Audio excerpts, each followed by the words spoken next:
The gavel didn't just fall, it shattered the silence. Mark Miller stared at Judge Maria Sanchez, his face a mask of disbelief. He had demanded this divorce. He had flaunted his mistress. He had offered his wife peanuts to disappear quietly. Mark wanted a new life, and he was about to get one. Just not the one he'd planned. Across the courtroom, his mistress, Chloe, was already inching her chair away from him, and the woman he had tried to discard, his wife Sarah, was looking directly at him. And for the first time in a decade, she was smiling. The silence in the Miller house had become a physical weight.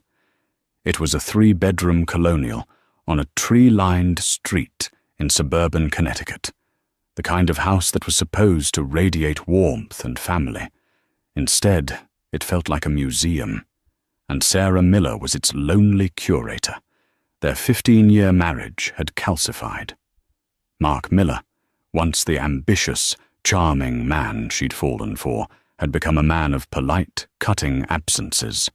He was the CEO of Green Tech Solutions, a B2B software company he'd built from scratch, or rather, as he always told it, he had built it.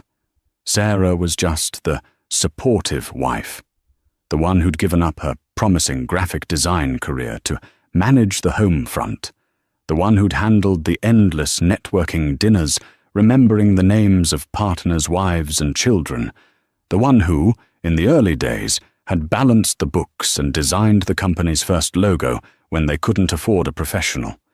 But those days were long gone. Now, Mark communicated in brief, transactional texts. Late meeting. Don't wait up. Client dinner? Handle the HOA meeting. Forgot to tell you, flying to Chicago, back Thursday. This Tuesday was their 15th anniversary. Sarah had made reservations at L'Escalier, the restaurant where he'd proposed. She wore the blue dress he used to love. At 7 p.m. she was ready. At 8 p.m. she was drinking a glass of wine alone. At 9 p.m. her phone buzzed. Something came up. Rain check. Rain check, she whispered to their sleeping golden retriever Buster. He wants a rain check on 15 years. She knew, of course. The knowing had been a dull ache in her chest for 6 months. It started with the new, expensive shirts. Mark had never cared about fashion. Then came the sudden obsession with the gym, the scent of a different, floral perfume on his suit jacket, and the locked screen on his phone, which he now guarded like a state secret. Sarah wasn't a fool. She was just tired. She had confronted him 2 months ago. Mark, are you seeing someone? He had perfected the art of gaslighting. What? Sarah, that's insane. I'm working 80-hour weeks to provide this. He'd gestured around their expensive kitchen. I'm exhausted. The last thing I need is you being insecure and paranoid. God, is that what you do all day? Sit around and invent problems? He made her feel small. He made her feel guilty for questioning the very man who was betraying her. But the evidence was mounting. The credit card bill, which she still managed, showed charges she couldn't explain. Dinners at places he'd never take her. Hotel bars on nights he was supposedly at the office. And a recurring, significant charge from a high-end jewelry store, Boucheron. He hadn't bought her jewelry in 5 years. She had spent the last week in a cold, quiet dread, waiting for the axe to fall. She didn't have to wait long. Mark came home just after 11 p.m., not on Thursday, but on Wednesday night. He didn't look tired from a business trip. He looked energized, almost giddy. He dropped his keys in the ceramic bowl by the door, a bowl Sarah had made in a pottery class she took to fill the empty hours.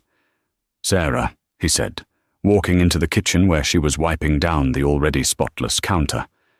We need to talk. Her heart hammered against her ribs. Okay. He didn't sit. He leaned against the marble island, crossing his arms. It was a power pose. A CEO's pose. I'm not happy, Sarah. I haven't been for a long time. She gripped the counter, her knuckles turning white. I know things have been difficult, Mark. We can try therapy. We can— No, he cut her off, his voice flat. I'm done trying. I want a divorce. The words hung in the sterile air. Divorce. It was a word for other people, for messy, broken families, not for them. You want a divorce? Yes, and I want to be upfront with you. I've met someone. There it was. The abstract knowing was now a concrete fact. Who? She managed to ask, her voice a dry rasp. Her name is Chloe Jensen, he said, almost proudly. Well, she makes me feel alive. She's vibrant. She gets me. Vibrant. The word was a slap. It was everything he implied. Sarah was not. Dull. Stale. Old. So, Sarah said, a strange, cold calm settling over her. Chloe, that's where the Boucheron necklace went. Mark's eyes flashed with annoyance, not guilt. Don't do this, Sarah. Don't make this messy. You bought your mistress a necklace with our money and you're telling me not to make it messy? It's my money, he boomed, his voice echoing in the kitchen. I earned it. I built Green Tech. You were just here. The cruelty of it, the casual dismissal of her entire adult life, finally broke her paralysis. I was just here, while you were there. Look, he sighed, running a hand through his hair. I've already had my lawyer, Jennifer Reed, draw up the papers. It's very generous. I'll give you a one-time payout, $200,000. You can keep your car. You'll have 60 days to find a new place. I'm keeping the house and the company, obviously. It's all in my name. It's just cleaner this way. He was liquidating her. 15 years of her life, $200,000. He was firing her from her own marriage. 60 days, she repeated numbly. Yes, Chloe and I are moving in. We want to start our life together.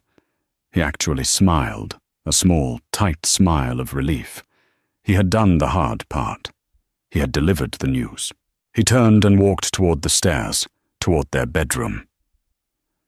Where are you going? She asked, her voice shaking with a rage so cold it surprised her. To pack a bag. I'm staying at the hotel until you're out, he said over his shoulder. My lawyer will send your lawyer the papers. Just get a lawyer, Sarah. Someone cheap. Don't try to fight this. You'll lose. He disappeared upstairs. Sarah stood rooted to the spot, the smell of lemon polish on her hands. He thought she was just a housewife. He thought she was just here. He thought she would lose. Mark Miller had just made the biggest mistake of his life. He hadn't just declared war on his wife. He had declared war on the woman who built his fortress. And she knew exactly where all the secret passages were. The first 48 hours were a blur of hollow-eyed shock. Sarah didn't cry. It was as if the betrayal was too profound for tears. She called her best friend, Beth, who was on her doorstep in 20 minutes with a bottle of whiskey and a look of righteous fury. He's keeping the house, Beth spat, pacing the living room. The house your grandmother's inheritance paid the down payment on? That sociopath. It's in his name, Beth, Sarah said, her voice monotone. Everything is. The mortgage, the company. I'm a spouse on paper. That's it. No, Beth said, stopping. No, I was there, Sarah. I remember you in your tiny apartment, 2 a.m., buried in spreadsheets. He was a bartender with a good idea. You wrote the business plan. You did the market research. You built his first website. Sarah looked up, a flicker in her eyes. He says I was just supportive. He's a liar, Beth said, her voice firm. And you, my friend, are going to find a lawyer who eats liars for breakfast, not someone cheap, someone expensive. The word expensive jolted Sarah. Mark had frozen their joint checking account. A notification had popped up on her phone that morning. This account is now under sole signature authority. He had left her with $500 in her personal savings account. He was strangling her financially to force her to accept his insulting offer. I can't afford expensive, Beth. He's cut me off. Beth smiled, a thin, dangerous smile. You can't. But your parents can. Call your dad, Sarah. Tell him what that monster has done, and then you're going to the attic. Sarah's parents were horrified. Her father, a retired accountant, was quiet on the phone, but she could hear his controlled fury. By the end of the day, $50,000 was wired into her personal account. The note on the transfer read, "For the war chest." The next day, she went to the attic. It was dusty, filled with forgotten Christmases and baby clothes she had packed away after they decided not to have children. Mark's decision. He was too busy. In the corner, under a plastic tarp, was her old life, her drafting table, her art supplies, and 3 plastic bins labeled MISC Tech. She pulled them out, blowing dust off the lids. Inside, old hard drives, towers from obsolete computers, and binders full of floppy disks. This was her archive, the ghost in Mark's machine. She spent the next 2 days in a fever. She bought a new laptop and a set of external drives that could read the old tech. And then she found it. An external hard drive from 2010. Label, GTS, Final. She plugged it in. The drive whirred to life. And there it was. File, Green Tech, Business, Plan, vfinal.doc. Author, Sarah J. Miller. Timestamp, October 14th, 2010. It was all there. 80 pages of market analysis, 5-year projections, competitor research, and branding strategy. She opened another folder. Branding. Inside were the original Adobe Illustrator files for the logo Green Tech Solutions still used. She kept digging. She found another drive labeled GTS, Accounting, 2011-2013. She opened it. QuickBooks files, tax prep documents, payroll spreadsheets, all managed by her from this very house while Mark was out networking, i.e. drinking with potential clients. She found emails she had forwarded to her personal archive account, an old habit from her design days. From Mark Miller. Date, Jan 12, 2011. Subject, help. Sarah, the pitch deck is a disaster. The investors are laughing at the visuals. Can you do your design magic on it? I need it by 6 a.m. From Mark Miller. Date, June 4th, 2012. Subject, payroll nightmare. I don't understand this new tax code. Can you just handle the Q2 books? I'm swamped with the dev team. You're a lifesaver. She printed everything. She copied the hard drives. She created a meticulous, cross-referenced binder of evidence. He hadn't just built a company with her. He had built it on her. The next Monday, she walked into the offices of Harrison and Dunn. She wasn't there to see a junior associate. She was there to see David Harrison. Harrison was a legend in Connecticut family law. He didn't just win cases, he dismantled them. He was a quiet, older man in a perfectly tailored suit, with eyes that seemed to see everything. She sat in his mahogany-walled office and laid out her story. She was concise. She didn't cry. My husband, my soon-to-be ex-husband, is the CEO of Green Tech Solutions. He has offered me $200,000. He says I was a housewife and contributed nothing. Mr. Harrison nodded, looking at her over his spectacles. And what do you say, Mrs. Miller? Sarah pushed the binder across the desk. I say I was an uncredited, unpaid co-founder, and I have the receipts. For the next hour, David Harrison was silent as he turned page after page. He looked at the business plan. He looked at the emails. He looked at the bank statement from 2009, showing a $150,000 transfer from her grandmother's estate directly to the escrow company for their house. Mark, who was broke at the time, was put on the deed out of love. Finally, Mr. Harrison closed the binder. He looked at Sarah. "Mrs. Miller," he said, a small, satisfied smile playing on his lips. "Your husband has a very aggressive lawyer, Jennifer Reed. She's all bark. We are going to be all bite."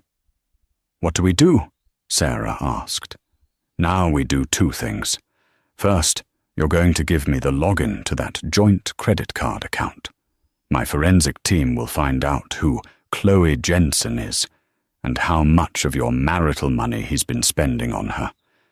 This is called dissipation of marital assets, and judges loathe it. And second? Second, he said, steepling his fingers. We let them be arrogant. We say nothing. We comply with all requests. We let Mr. Miller and Ms. Reed walk into that courtroom believing their own lie. We let them build their entire case on the wonderful, fragile, and utterly false assumption that you were just a housewife. For the next 3 months, Sarah lived in a state of suspended animation. She moved into a small, furnished apartment, leaving the sterile colonial house to Mark and his new life. Mark, true to his word, had Chloe Jensen move in within a week of Sarah leaving. Sarah knew because her friend Beth, who lived 3 streets over, accidentally drove by and saw a pink convertible in the driveway. Mark's arrogance was breathtaking. His lawyer, Jennifer Reed, sent a barrage of hostile letters. They were discovery requests, demands for Sarah's financial statements, all laced with the condescending assumption that she had nothing to show. Mr. Harrison's advice was simple. We comply, fully. We give them every bank statement, every receipt. We have nothing to hide. They, on the other hand, are hiding everything. While Ms. Reed was busy trying to prove Sarah had spent $200 on a spa day in 2019, Mr. Harrison's forensic accountant, a quiet woman named Dr. Evelyn Hayes, was waging a different kind of war. Dr. Hayes was a digital bloodhound. She followed the money, and Mark, blinded by love and hubris, had left a trail of breadcrumbs a mile wide. The first major discovery was Chloe Jensen. She wasn't just some girl he'd met. She was a 26-year-old influencer whom Mark had met when she was hired to do a short-lived social media campaign for green tech. Dr. Hayes compiled a report. It was chilling in its detail. Mr. Miller isn't just funding a lifestyle, Mr. Harrison explained, sliding the report across the conference table to Sarah. He's funding a business. Hers. The report detailed 1. Leased for Chloe, paid for from the Green Tech marketing and expenses account. 2. A $6,000 a month apartment in downtown Hartford, leased for Chloe 3 months before Mark asked for the divorce, paid for, again, by Green Tech. 3. Over $120,000 in charges on a corporate Amex card given to Chloe, Chanel bags, trips to Cabo, dinners at Nobu. He's been embezzling, Sarah whispered, horrified. Not technically, Mr. Harrison said. Since he's the sole owner on paper, he's just spending company money. But it's marital property. He is actively and deliberately dissipating the marital estate to fund his affair. As I said, judges find this distasteful. But Dr. Hayes wasn't done. She had found something else.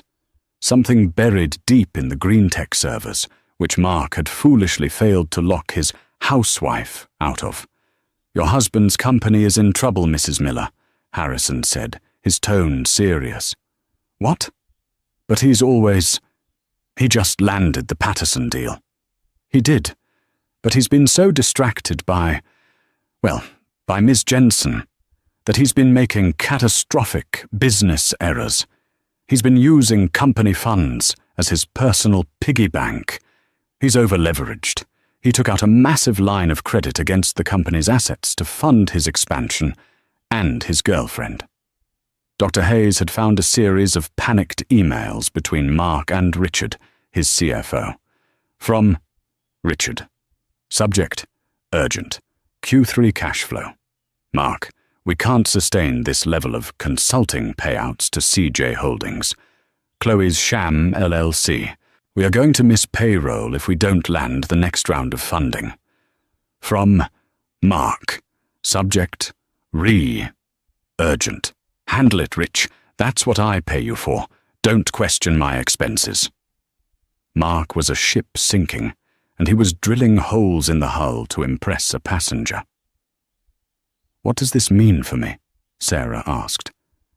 It means his generous $200,000 offer isn't just an insult, Harrison said. It's likely all he thinks he can afford to give you without blowing up his own life. He's trying to get you out before the whole house of cards comes down. So, the company's worthless? Sarah felt a pang of despair. The company she had helped build.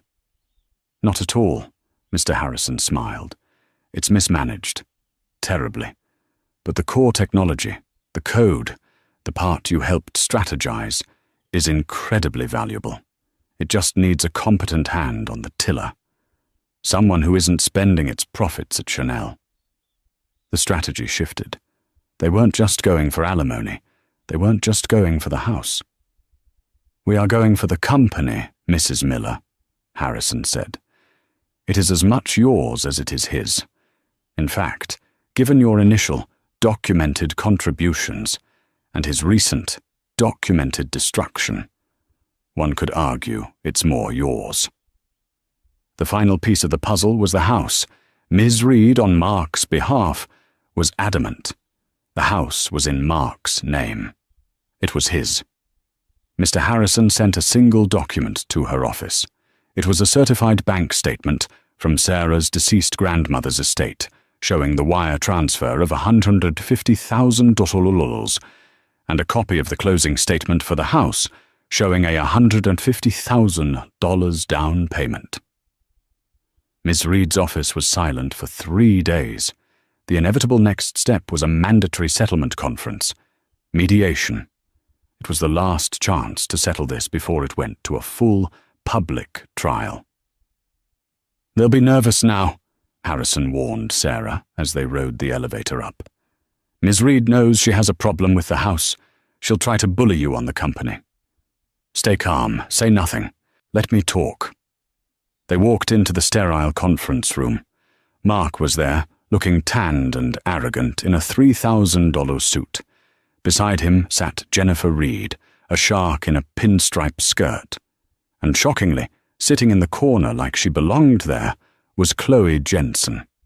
She was texting, sipping a latte, and wearing a diamond tennis bracelet that Sarah knew must have cost $30,000.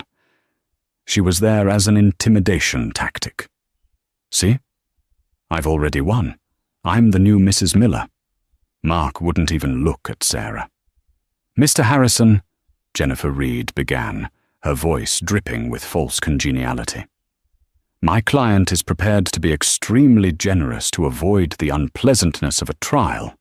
He is willing to raise his offer to $350,000, a clean break. Plus, he will no longer contest her keeping her vehicle. Mark smirked, checking his watch. Mr. Harrison simply opened his briefcase. He pulled out a single, 20-page thick document. This is a courtesy copy, he said, sliding it across the table. My client is not interested in $350,000. Reed's eyes narrowed. She flipped open the cover. Report on dissipation of marital assets. Miller versus Miller. She read the first page. Her professionally pleasant expression didn't just fade, it collapsed. She saw the G-Wagon. She saw the condo lease. She saw the $120,000 Amex bill. She snapped the report shut. These are business expenses. Miss Jensen is a marketing consultant. Chloe actually looked up from her phone, a smug look on her face. That's right. I'm his brand strategist. Mr. Harrison leaned forward. A brand strategist? Fascinating. And does your strategy include $14,000 for a single weekend at the St. Regis in Cabo, charged to a company on the brink of missing payroll? Because my forensic accountant, Dr. Hayes, found that, and the corresponding business photos on your public Instagram. Chloe's face went white. Mark shot to his feet. This is an outrage. You have no right. You have no right, Mr. Miller. Harrison's voice was suddenly steel. To defraud your wife. You have systematically looted the marital estate to the tune of, by our current estimate, $245,000. And that's just what we've found so far. Jennifer Reed was frantically doing math on her legal pad.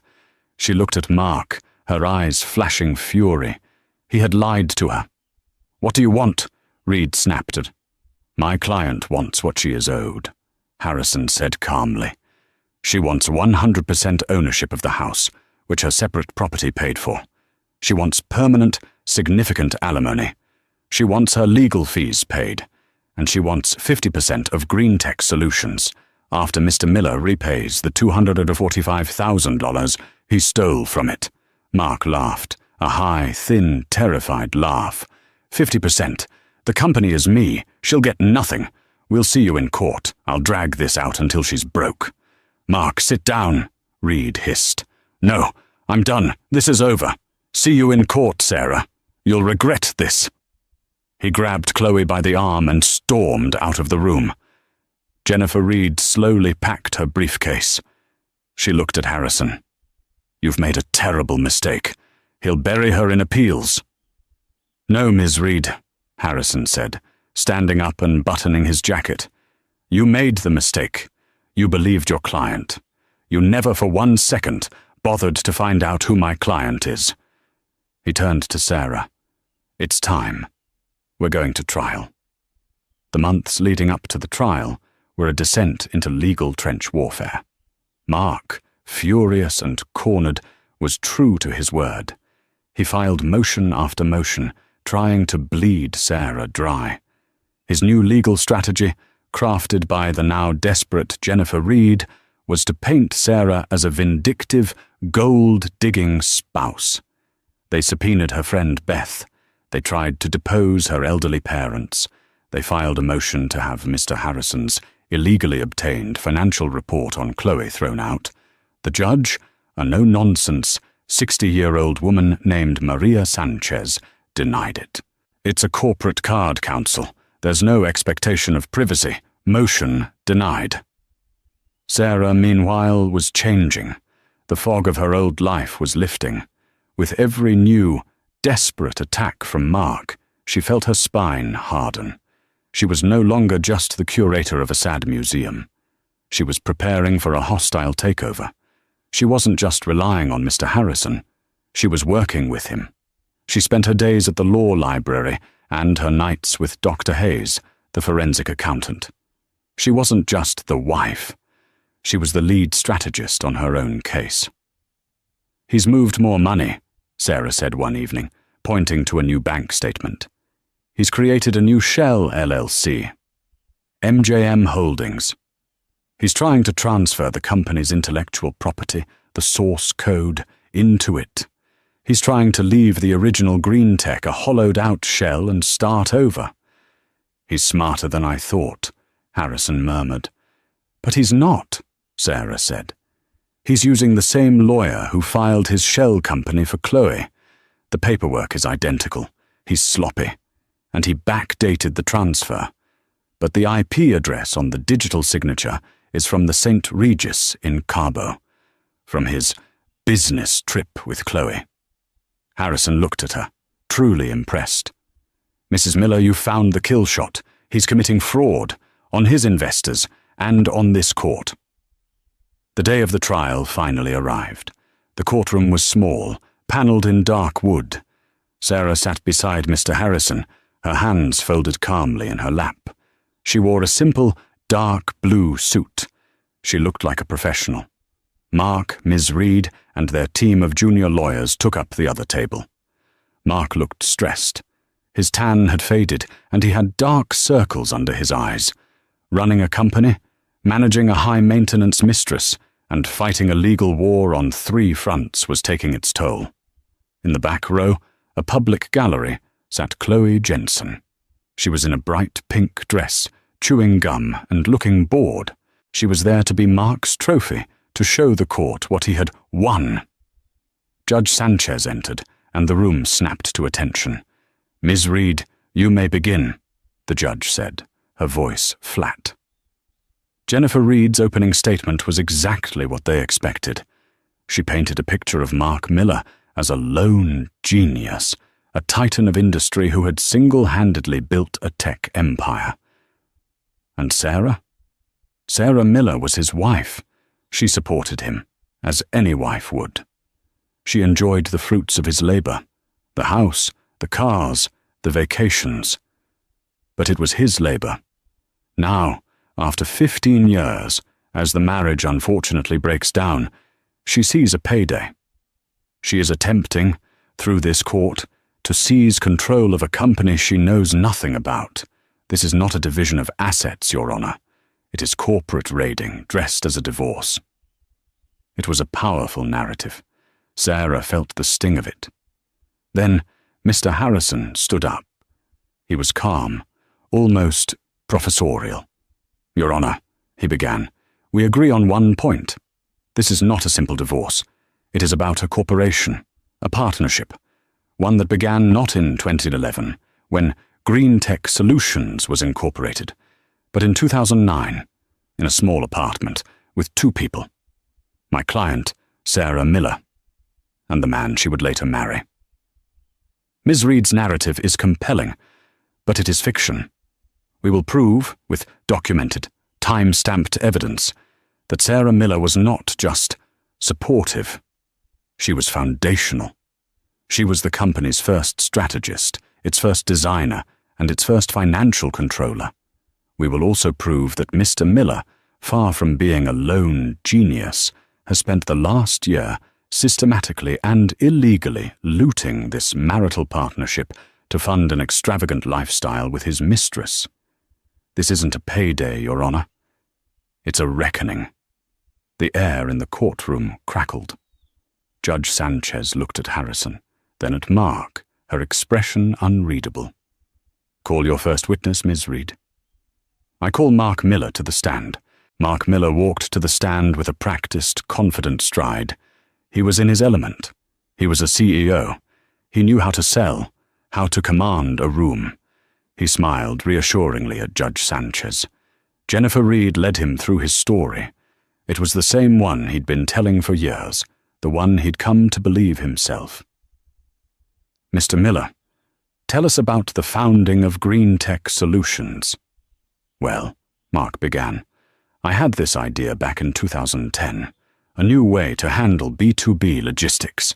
I worked out of my garage for 18 hours a day. It was grueling. I bootstrapped the entire thing myself." "And what was Mrs. Miller's role in this? Did she help with the company?" "Sarah? Oh, she was great. She brought me coffee, made sure I ate. You know, supportive wife stuff. She was always proud of me. But business? No, that was all me. She doesn't have the head for it." Sarah sat perfectly still, her eyes fixed on her husband. He delivered the line without a hint of irony, a casual, devastating lie. "And the house," Reed continued. "Who purchased the marital home?" "I did. I bought it in 2009, just before we got married. I wanted to provide a home for us. So the down payment came from you?" "Yes. My savings." Mr. Harrison made a small note on his legal pad. For an hour, Reed built her case. Mark the provider, Sarah the beneficiary. When she was finished, Mark looked supremely confident. He'd nailed it. "Mr. Harrison, your witness," Judge Sanchez said. David Harrison walked slowly to the podium. He shuffled his papers, a harmless old man. "Mr. Miller, you stated you founded Green Tech all by yourself. Is that correct?" "Yes, absolutely." "And that your wife doesn't have the head for business?" "She's an artist," Mark said with a condescending shrug. She's creative. But no, she's not a business person. Right. Harrison pulled a thick, bound document from his briefcase and had it marked as Exhibit A. Your Honor, this is an 80-page document, time-stamped October 14th, 2010. Mr. Miller, can you identify it for the court? Mark squinted at the cover page. His smile faltered. It looks like a business plan, he stammered. Indeed it does, Harrison said.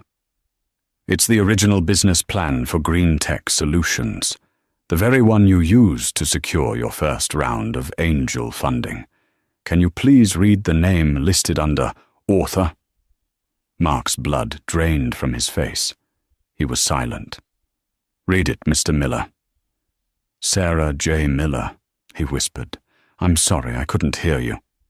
Sarah J. Miller, he said, his voice cracking. So, the foundational document for your entire company, the one you said you bootstrapped, was written by your artistic wife? She helped type it up, Mark fumbled. The ideas were mine. Were they? Harrison moved to Exhibit B. This is a set of original Adobe Illustrator files, dated September 2010. They are they not, the logo for Green Tech Solutions. The same logo you use today? I guess. And who is the creator of these files, Mr. Miller? Sarah Miller. And Exhibit C, Harrison continued, his voice picking up speed, becoming a relentless drumbeat. A series of emails. Here's one from you to my client, dated January 12, 2011. Sarah, the pitch deck is a disaster. Can you do your design magic? And another, June 2012. I don't understand this new tax code. Can you just handle the Q2 books? Did you send these emails, Mr. Miller? Mark was visibly sweating. It was a long time ago. I don't recall. You don't recall your wife acting as your unpaid CFO and Chief Creative Officer for the first 3 years of your company's existence? That's a lie. She was just helping out. Objection. Reed shot up. Counsel is characterizing. Sustained, Judge Sanchez said, but she was staring at Mark. Answer the question, Mr. Miller. Was your wife handling your books, yes or no? For a time. A short time. Thank you. Harrison turned a page. Now, let's talk about the house. You testified under oath that you paid the down payment from your savings. I did. Mr. Miller, in 2009, what was your occupation? I was in transition. I was bartending while I got the company off the ground. And what were your total savings as a bartender in a transition? I don't remember. Let me help. Harrison produced Exhibit D. This is your 2009 W-2 from the Keg and Barrel and your bank statements. Your total income was $28,000. Your savings account had well on $200. Is that correct? Mark was silent. He looked at his lawyer, who was staring down at her pad, refusing to meet his eye. Mr. Miller? Yes. Then how? Harrison asked, his voice soft but deadly.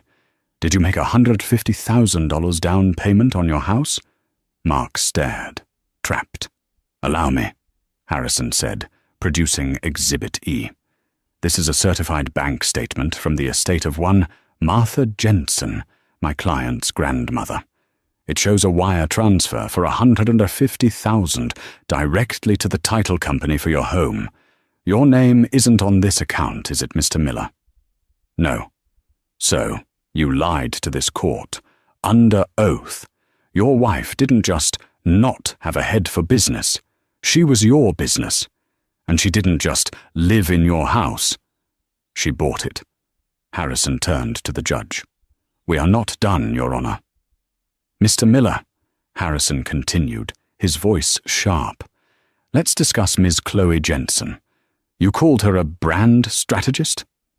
In the back row, Chloe sat up, a smug smile on her face. A strategist, Harrison repeated, producing Exhibits F, G, and H, is a $75,000 G-Wagon, a $6,000 a month condo, and a $120,000 Amex bill for Chanel and Cabo. Trip's a standard perk for your consultants." "Objection," Reed yelled. "This is irrelevant." "It is theft, Your Honor," Harrison countered. "Dissipation of the marital estate." Judge Sanchez overruled the objection. In the back row, Chloe's smile vanished. She began texting furiously, her face pale. "Now, for the final piece," Harrison said. "An LLC called MJM Holdings. Are you familiar with it?" This was the kill shot. Mark's face went ashen.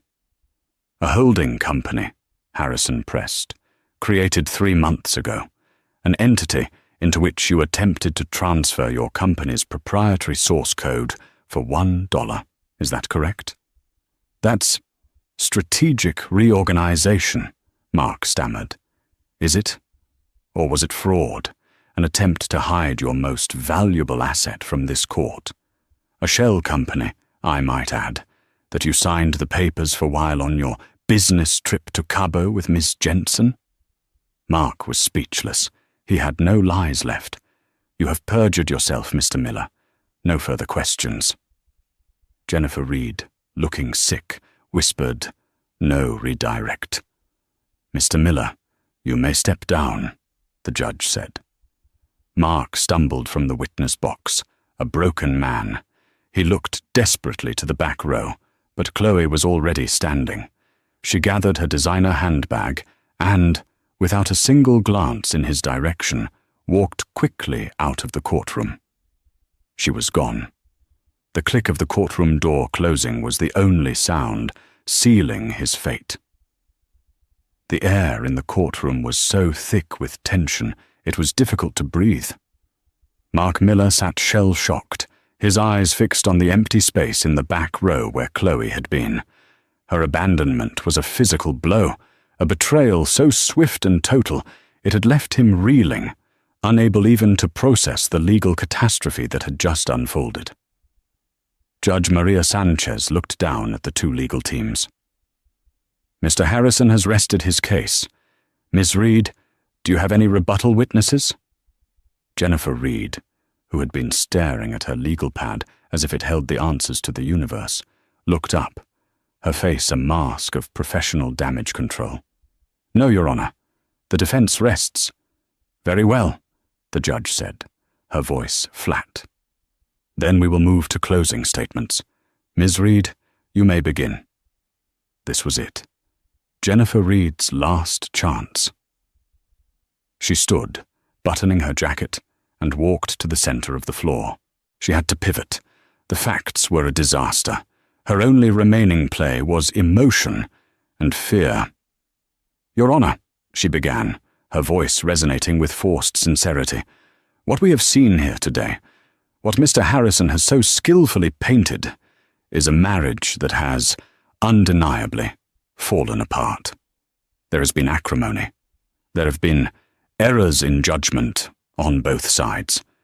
David Harrison raised an eyebrow. "On both sides."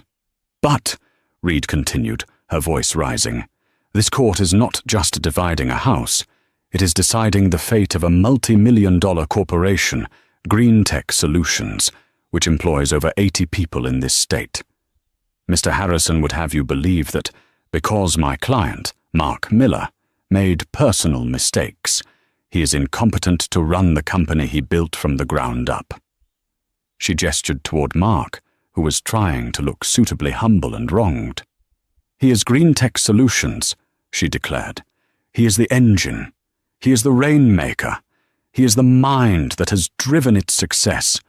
To give control of this complex high-tech firm to Mrs. Miller, a woman who, by her own admission, has not held a formal job in 15 years, would not be justice.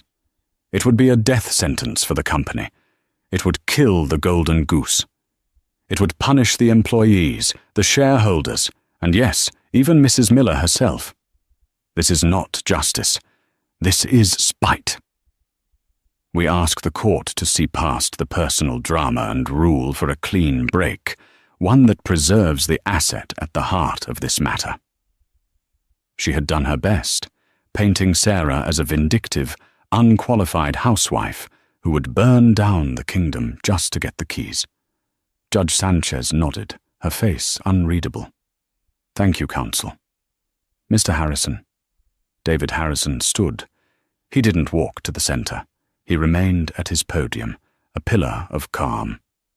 "Your Honor," he began, his voice quiet, drawing the room in. "Ms. Reed argues that my client is unqualified. The evidence proves the opposite. Mrs. Miller was qualified to write the original 80-page business plan that secured the company's first funding. She was qualified to design the corporate logo it still uses today.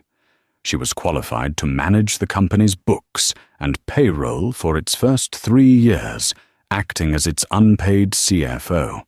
He looked over at Mark.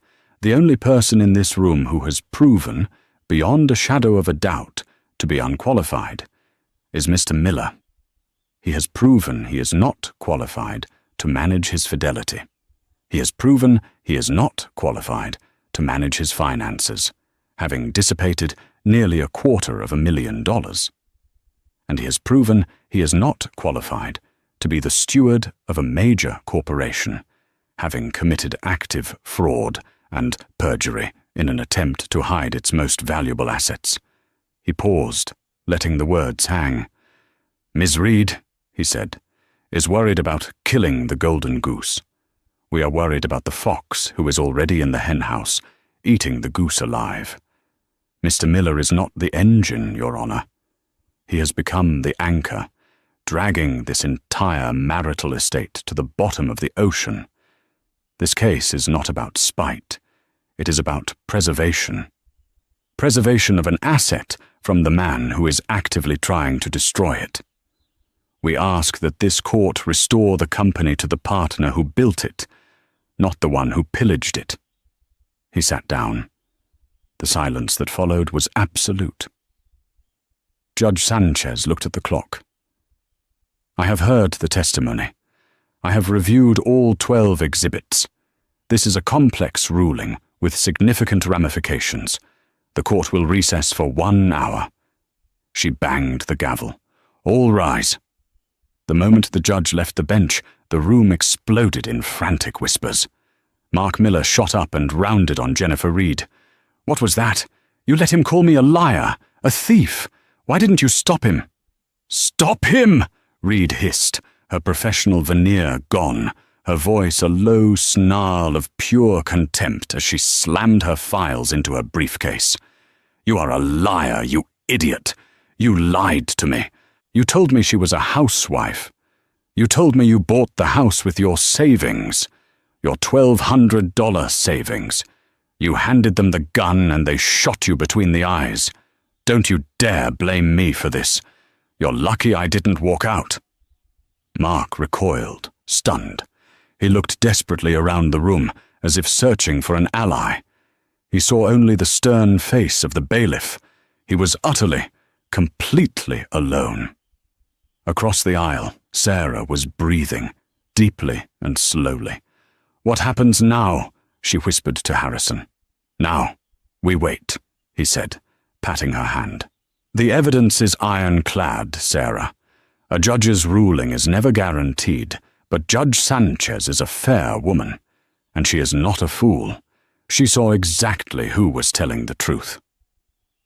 They walked out into the sterile courthouse hallway for the recess. Mark, his face pale and blotchy, spotted Sarah. He made a move toward her, a look of pure desperation on his face. Harrison stepped slightly in front of her. "Sarah," Mark pleaded, his voice cracking. "Sarah, please, we can still fix this. Don't let her ruin us. It's our company. Ours. I'll give you 50%. A true 50-50 split. We can run it together. Just like the old days. Please, tell him to stop. Tell him to go back in there and accept the 50% deal. He was negotiating. After everything, after the lies, the mistress, the perjury, he was negotiating. He didn't see a wronged woman. He saw an opponent in a business deal he was losing." Sarah looked at the man she had loved for 15 years. the man she had built a life with, and who had tried to discard her for $200,000. She saw no remorse in his eyes, only terror. He wasn't apologizing for the betrayal. He was trying to get out of the consequences. "You still don't get it, do you, Mark?"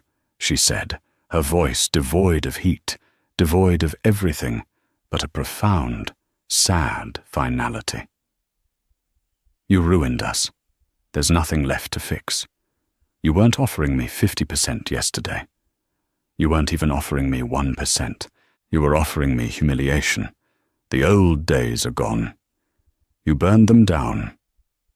She turned and walked away, leaving him standing alone in the hallway, a king in his $3,000 suit, ruling over an empire of ash. The hour passed like a lifetime. "All rise." Judge Sanchez re-entered the courtroom and sat.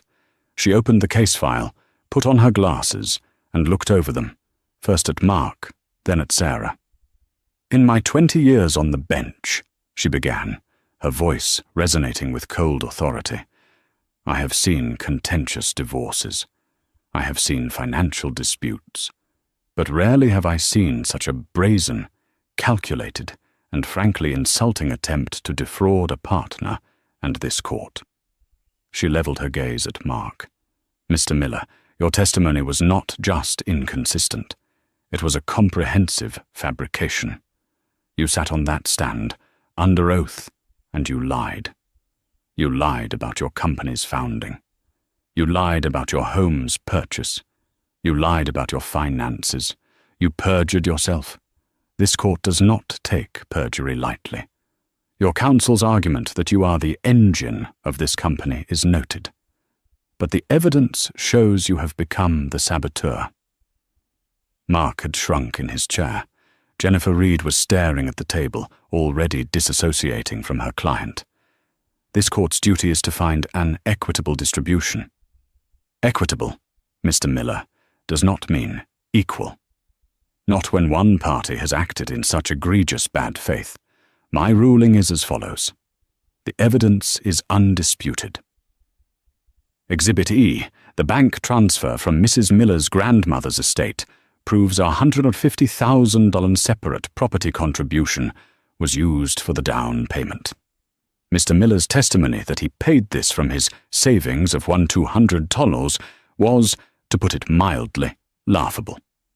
The court awards the marital home, free and clear, 100% to Mrs. Sarah Miller. Mr. Miller will vacate the premises within 48 hours. Sarah closed her eyes, a single tear of relief rolling down her cheek. The court finds that Mr. Miller illegally diverted, by his own admission, $245,000 of marital funds to his mistress, Ms. Chloe Jensen. The G-Wagon, the condo, the vacations, the fraudulent consulting fees. These are not business expenses. They are theft from the marital estate. Mr. Miller is hereby ordered to repay that full amount, $245,000, back to the marital estate, effective immediately. This is a non-dischargeable personal debt. You spent it, Mr. Miller. You will repay it." A low, strangled sound escaped Mark.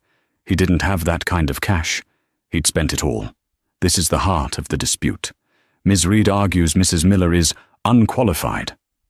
The evidence, Exhibits A, B, and C, proves she was not just a founder. She was the founder. She wrote the map. Mr. Miller, you were the salesman. A salesman is useless without a product. Your recent actions, your gross mismanagement, and your active fraud have proven you are no longer a competent steward of this asset. An equal 50-50 split, the judge continued, would be a disservice. It would chain Mrs. Miller, the innocent party, to the very man who defrauded her. It would be untenable. The judge looked directly at Mark, her eyes like chips of ice. Therefore, this court finds that an equitable distribution requires a controlling interest be given to the partner who has proven to be its responsible founder.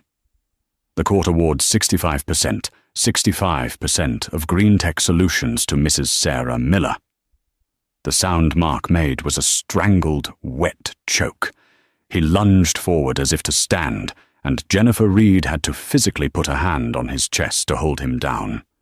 "Mr. Miller," the judge continued, ignoring the outburst, "will retain a 35% minority stake. This stake will be non-voting. He is hereby removed as CEO, as an officer of the corporation, and from the board of directors, effective immediately. His access to all company accounts, buildings and servers is revoked as of this moment." It was a complete and total annihilation. The shell company, MJM Holdings, is a clear instrument of fraud. It is hereby ordered dissolved. All assets transferred to it, including the company's proprietary source code, are returned to Green Tech Solutions, effective immediately. And finally, given Mr. Miller's perjury, his fraud, and his scorched earth legal tactics, he will pay for all of Mrs. Miller's reasonable legal and forensic accounting fees. Further, due to the extreme financial and professional harm he inflicted, he will pay spousal support of $10,000 per month for a period of 7 years. Judge Sanchez took a breath and looked at the broken man at the defendant's table. "Mr. Miller, you demanded this divorce. You wanted a new life. You are free to pursue it. But you will do so with nothing but the clothes on your back, a 35% non-voting stake in a company you no longer control, and the staggering personal debts you have incurred. This court is adjourned." The gavel struck the wood. The sound was like a cannon shot in the small room. For a full 30 seconds, no one moved. Mark Miller was catatonic, staring at the judge's empty chair. Sarah let out the breath she felt she had been holding for 15 years. It was shaky, ragged. She turned to David Harrison, tears of relief and shock streaming down her face. "Thank you," she whispered, her voice thick. "Thank you." "You did the work, Mrs. Miller," Harrison said, a rare, warm smile on his face. "You just needed the right tools, and you had the receipts." Across the room, Jennifer Reed snapped her briefcase shut. She looked at her client with pure, unadulterated contempt. "Don't call my office," she snarled. "I'll be billing you for today, and I expect to be paid." She turned on her heel and stormed out of the courtroom, leaving Mark utterly alone. Sarah and Harrison stood and began to walk toward the exit. As they passed his table, Mark looked up. His face was a terrifying mask of disbelief, rage, and bottomless desolation. He didn't speak. He couldn't. The man who had commanded boardrooms with his booming voice was rendered mute. The finality of his ruin had stolen his words. Sarah didn't stop. She didn't look back. She walked out of the courtroom, David Harrison at her side, and into the bright sunlight of the courthouse atrium. It was the first time she had felt warm in a year. "What now?" Harrison asked, adjusting his tie. Sarah took a deep breath. The shaky, tearful woman from the courtroom was gone. In her place was a CEO. She pulled out her phone, her hands perfectly steady. She scrolled past the dozens of missed calls from her friend Beth and her parents. She found the number she was looking for, the direct line to the man who had been sending panicked emails for months. The call connected on the first ring. "Richard, this is Sarah Miller." "Mrs. Miller! Sarah!" The man's voice was frantic. Is it over? We're all on pins and needles here." "Mark. He hasn't answered his phone all day. It's over, Richard," Sarah said, a small iron smile touching her lips as she pushed open the heavy glass doors of the courthouse. "As of 10 minutes ago, I am the new majority owner and CEO of Green Tech Solutions. I need you to do 3 things for me, immediately." "Yes, anything, Mrs. Miller. Ma'am. First, call IT. Revoke all of Mark's access. Servers, email, keycards, everything. As of this second. Second, freeze his corporate Amex and all company expense accounts. Third, call building security. Have them meet me at Mr. Miller's office. He is no longer with the company and is not to be permitted on the premises. She paused, stepping onto the sidewalk, and hailed a cab. And Richard? Schedule an all-hands emergency meeting for 3 p.m. It's time to get this company back on track. We have a lot of work to do. In the end, Mark's arrogance cost him everything. He tried to trade his 15-year marriage for a new model, and in the process, he was left with nothing but the bill for his own betrayal. Sarah Miller, the quiet wife he thought he could discard, proved that silence is not weakness. It's the patience of a woman gathering her receipts. She didn't just win the house, she won the company she helped build from the ground up. Mark was last seen trying to get a job as a regional sales manager. Chloe's Instagram went private. And Sarah? She just led Green Tech Solutions to its most profitable quarter in history. Sometimes the best revenge isn't just living well, it's taking back everything you're owed, with interest. In the end, Mark's arrogance cost him everything. He tried to trade his 15-year marriage for a new model, and in the process, he was left with nothing but the bill for his own betrayal. Sarah Miller, the quiet wife he thought he could discard, proved that silence is not weakness. It's the patience of a woman gathering her receipts. She didn't just win the house, she won the company she helped build from the ground up. Mark was last seen trying to get a job as a regional sales manager. Chloe's Instagram went private. And Sarah? She just led Green Tech Solutions to its most profitable quarter in history. Sometimes, the best revenge isn't just living well, it's taking back everything you're owed, with interest. What did you think of Mark's shocking downfall? Let me know in the comments. And for more stories of dramatic justice and incredible real-life twists, don't forget to like this video, share it with a friend, and subscribe to the channel.